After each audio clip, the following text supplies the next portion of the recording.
കോഴിക്കോട് മുക്കം പീഡനക്കേസിൽ പ്രതിയും ഹോട്ടലുടമയുമായ ദേവദാസിനെതിരെ കൂടുതൽ വെളിപ്പെടുത്തലുമായി പെൺകുട്ടി. ദേവദാസ് ഭാര്യയ്ക്കൊപ്പം ടൂർ പോയ സമയത്ത് പോലും വളരെ മോശമായ രീതിയിൽ തനിക്ക് മെസ്സേജുകൾ അയച്ചിരുന്നുവെന്ന് അതിജീവിത പറയുന്നു. ജോലി ഉപേക്ഷിച്ച് പോയപ്പോഴെല്ലാം ക്ഷമ ചോദിച്ച് ആവർത്തിക്കില്ലെന്ന് ഉറപ്പു നൽകി. എന്നാൽ മോശം പെരുമാറ്റം തുടരുകയായിരുന്നുവെന്ന് പെൺകുട്ടി ആരോപിച്ചു. പെൺകുട്ടിയുടെ വാക്കുകൾ ഇങ്ങനെ: ആദ്യവട്ടം എനിക്കയാൾ മോശമായി മെസ്സേജ് അയക്കുന്നത് ഭാര്യയ്ക്കൊപ്പം ടൂർ പോയ സമയത്താണ്. ഫിസിക്കൽ റിലേഷൻഷിപ്പിന് താല്പര്യമുണ്ടെന്നായിരുന്നു സന്ദേശം. തുടർന്ന് ഞാൻ എൻ്റെ വീട്ടിലേക്ക് പോയി.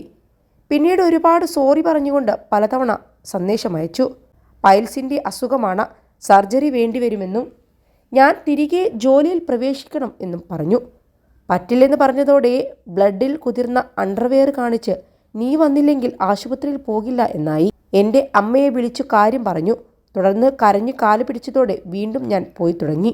21 ലക്ഷത്തോളം സന്തുഷ്ടരായ ഉപഭോക്താക്കളും 2 ലക്ഷത്തോളം തിമിര ശസ്ത്രക്രിയകളും പൂർത്തിയാക്കിയ മലബാറിലെ ഏക കണ്ണാശുപത്രി Al Salama high hospital, hospital road, Perinthalmanna. പിന്നീട് കുറച്ചു നാളത്തേക്ക് പ്രശ്നമൊന്നുമുണ്ടായില്ല. 2 ആൺസുഹൃത്തുക്കളുമായി ഡ്യൂട്ടിക്ക് ശേഷം ഞാൻ ബീച്ചിലൊക്കെ ഇടക്ക് പോകുമായിരുന്നു. അവർ ഇടക്ക് വീട്ടിലൊക്കെ വരികയും ചെയ്തിരുന്നു. അത് പുള്ളിക്ക് ഇഷ്ടമായില്ല. ഞാൻ ചോദിച്ചാൽ മാത്രമാണ് നിനക്ക് പ്രശ്നമല്ലേ എന്നൊക്കെ പറഞ്ഞ് വളരെ മോശമായി സംസാരിച്ചു.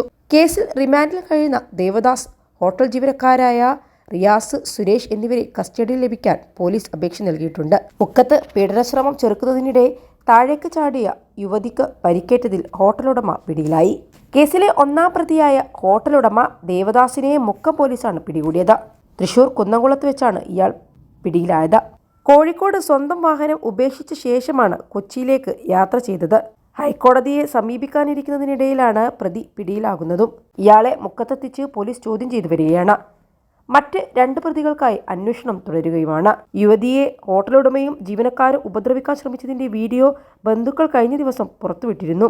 യുവതി പേടിച്ച് ബഹളം വെക്കുന്നതും ബഹളമുണ്ടാക്കരുതെന്ന് യുവതിയുടെ അക്രമികൾ പറയുന്നതും വീഡിയോയിലുണ്ട്.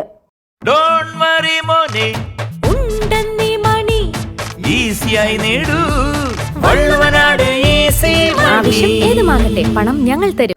ഹോട്ടൽ ജീവനക്കാരിയായ യുവതി താമസ സ്ഥലത്ത് വീഡിയോ ഗെയിം കളിച്ചുകൊണ്ടിരിക്കവെയാണ് ഹോട്ടലുടമ ദേവദാസും 2 ജീവനക്കാരും എത്തുന്നത്. വീട്ടിലെത്തിയവരെ കണ്ട് യുവതി കരഞ്ഞ് ബഹളമുണ്ടാക്കി ശബ്ദമുയർത്തരുതെന്ന് യുവതിയോട് അക്രമികൾ പറയുന്നുമുണ്ട്. ഇതിന് പിന്നാലെയാണ് യുവതി കെട്ടിടത്തിൽ നിന്ന് ചാടുന്നതും ഗുരുതരമായി പരിക്കേൽക്കുന്നതും. നട്ടലിനുൾപ്പെടെ പരിക്കേറ്റ യുവതി കോഴിക്കോട് മെഡിക്കൽ കോളേജ് ആശുപത്രിയിൽ തുടരുകയുമാണ്. പയ്യന്നൂർ സ്വദേശിയായ യുവതി 3 മാസം മുൻപാണ് മുക്കം മാമ്പറ്റയിലെ ഹോട്ടലിൽ ജോലിക്കെത്തുന്നതും.